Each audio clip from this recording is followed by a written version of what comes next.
All right, we are glad to welcome back to the show All-Pro safety, former All-American. Anything that can be done by a safety, our next guest has done it. Tyrann Mathieu hops back on with us. The Badger, what's up, my man? Fellas, how you guys doing? Doing well.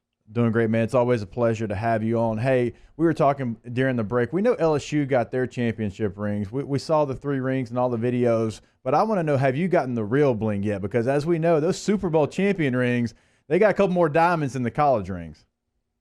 Yeah, man. No, I haven't got it yet. Got fitted for it and everything, so that was a cool little process. But I'm sure we'll get it once we get back together. I'm sure they're gonna, put on a nice dinner for us, a nice event, and so I'm sure it's gonna be a cool moment. But I'm looking forward to that, actually getting it.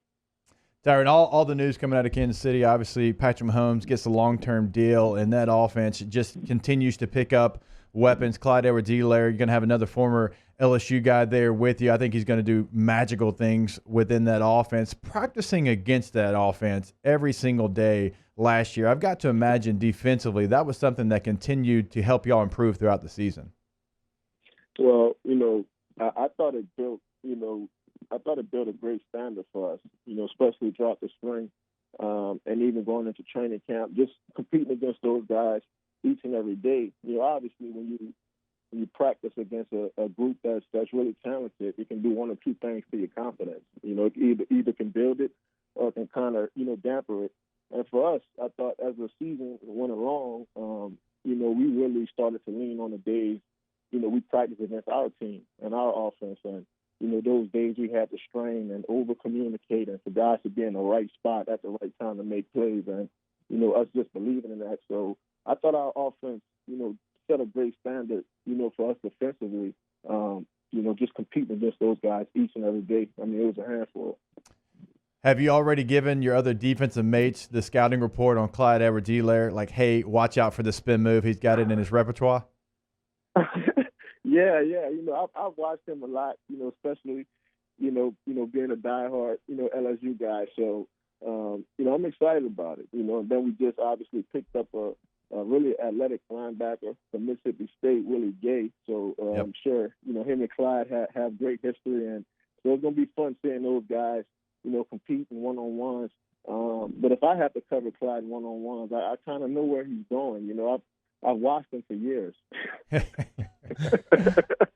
Tyron, how has your off-season training regimen changed given all the societal restrictions? How have you been able to adjust as you get ready for camp? Well, I just think it's really just been different. You're used to just being around the guys, and having that time with them and, building that camaraderie, that chemistry. And, it just felt different. I feel like football is obviously a big part of football is, what you do with your teammates in the spring and the summer. And I feel like we didn't have that. And I know we have a great team and, we're coming off the Super Bowl. But I think that practice is important. So hopefully, we're able to get together really soon and, really start to put the reps together because it's going to be a different team this year. It's going to be different goals. And, we're going to have to adjust and adapt. But I think the best part about it is, we're bringing back the majority of our team. So a lot of guys here already have that chemistry, but you never take for granted the amount of practice you can put in. It says a lot about your performance during the season. So we've missed that part. Tyron, you're exactly right. You've got a majority of your team coming back. You are still a young, hungry football team as well. And we've been talking about, obviously, LSU kind of cutting last year go, moving forward in this next football season, and you don't really talk about being the champions from a year ago. Is that kind of the same mindset that you have in Kansas City? Like, everything was great. We'll celebrate when we get our rings and all those things, but we've got to focus on this next season? Yeah, I think that's the mindset. And, naturally, people are going to put those projections on you, obviously with Patrick Mahomes, signing that big deal and, us being able to pay Chris Jones and, now we have this roster of superstars. I think a lot of people expectations is for us to make the Super Bowl. I think, it's my job and other leaders' job to just take it day by day, right? Just enjoy the process, get guys to love the process, whether it's going good or bad, and just watch everybody put their hand in the pile. And we know it's going to be a clean slate, obviously this season. I think the target is much bigger for our team, Patrick Mahomes, to myself individually, coming off a great season. So we're going to get everybody's best shot. We've got a pretty tough schedule. We got Brady, we got Breeze, all these guys late in the season. And then we start the season with probably the best dual threat quarterbacks in the NFL, with Watson and Tyrod Taylor, Lamar Jackson. So, we're going to have to obviously start the season fast to be able to consistently, maintain, our performance and level of play. Tyron, you brought up Chris Jones signing that contract earlier this week. What does his presence in that defensive interior allow your defense to free up and do? Well, for one, it allows me to do my job, at the level and the speed I like to do it. I like to move around, I like to disguise.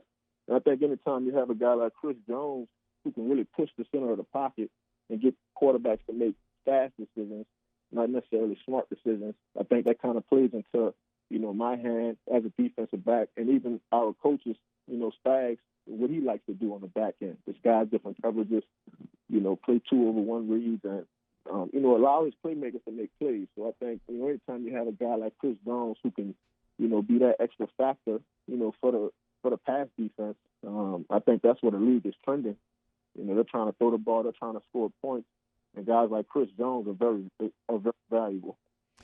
Tyron, I'm very curious. We were talking about this earlier. When you look at the elite safeties in the NFL, and of course you're in that category, Jamal Adams, another former Tigers in that category, the thing that I think y'all do extremely well is you can play on all three levels. You can be on the line of scrimmage rushing the quarterback. You can stack almost like a linebacker and stop the run. Of course, you can line up deep and play safety. But when you play that style of football, you have to know that your teammates kind of know exactly what you're doing, and they can also help cover up for you as well. Is that something that y'all talk about, like, hey, I'm going to get a little creative here on this play, just make sure you back me up a little bit? Yeah, all the time, and I think that's why practice is so important.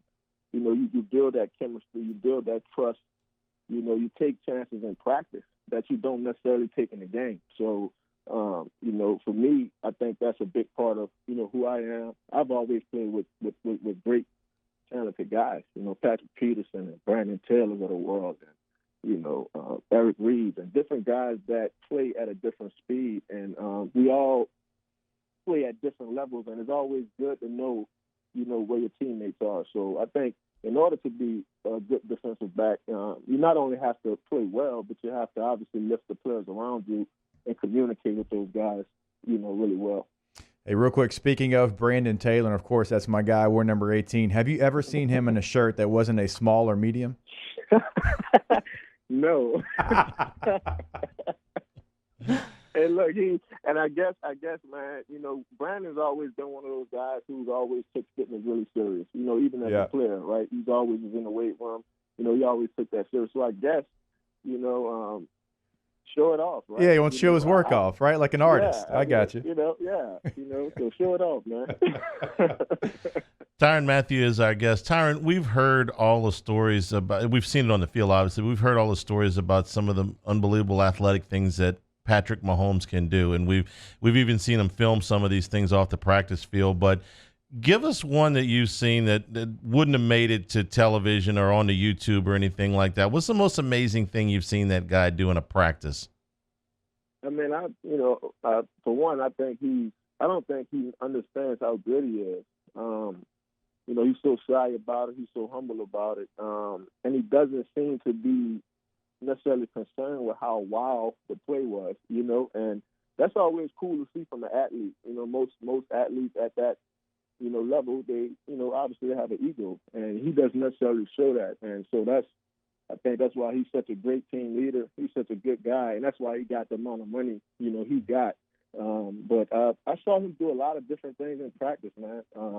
I'd probably say out of one out of every 3 plays is a legit 70-yard bomb. And so I always tell my DBs to back up a little bit, especially when we're in training camp, we're in practice, because, they like to show off the arm. And Tyreek Hill likes to run. So, and, they can cover the whole 100 yards, So I just see that guy do so many great things, in practice that, I'm not even really surprised anymore. Tyron, you're part of 2 exclusive clubs at LSU, DBU being one, the number 7 jersey being the other. I want to start with DBU. Obviously, we know year in and year out you're going to have extremely talented defensive backs. Grant Delpit was the latest last year, gets drafted by the Browns. But I want to talk about a guy, Jacoby Stevens, that's going to be on this year's team.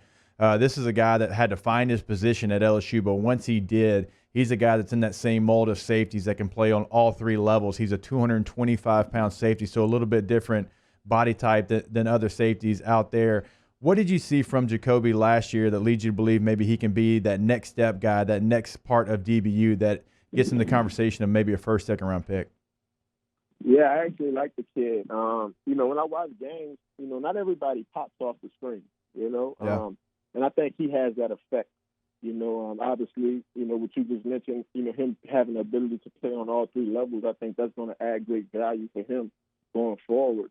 But even a couple players that I've seen him make in space, I think he'll be a big part of, NFL schemes as far as the passing packages and third down packages and being able to, have a guy that you can move around and play at linebacker and play off the ball weak side and, play in the post and play the hook curl. And I think he kind of offers that. And, I'm not surprised.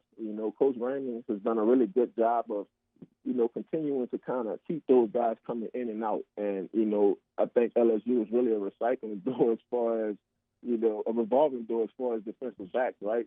One come, one leave. And, he's done a good job of consistently picking some guys that, like I said, pop off the screen. And I think that says a lot about, the recruiting program that those guys have, but also about some of these athletes, coming into a big program, obviously following after guys like myself and Jamal Adams, but kind of making a name for themselves. I think the last safety that I remember that wore number 3 that kind of popped off the screen like that was Chad Jones. Yep. So, that's not bad company to be in. No, it's not at all. Continuing with jersey number talk, man, I mentioned number 7. I know you've got to be excited about next year's number 7, Jamar Chase. We were kind of joking. We were watching the draft. We were doing a draft show, Tyron, and it looked like it was Jamar Chase's highlight tape because all the corners that were taken in the first and second round were getting left in the dust by Jamar Chase. Yeah. I mean, he's a special talent, man. It's always a joy to kind of watch, these guys evolve, man. I can remember hearing rumbles about him, in high school, right? And, him being compared to certain players that came from, the New Orleans area. Yeah. And to kind of see these kids develop, man, into their own superstar, their own brand, I think he's doing a great job, man.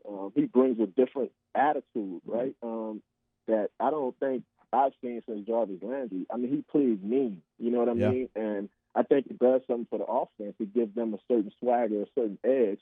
And then on top of that, he's legitimately Odell Beckham-like, in the sense that he's really going to put people in the stands. He's going to make people tune into, what he's doing. And I think, the sky's the limit for him, man. The future is so bright. And I probably say, it's probably nobody better to probably, wear number 7, than him this year. Tyron, we appreciate your time today. Enjoy the weekend. Yeah. Thanks so much for all your success, and we'll look forward to catching up with you soon. Appreciate it, guys. Thank you. Anytime. Appreciate it, Tyron.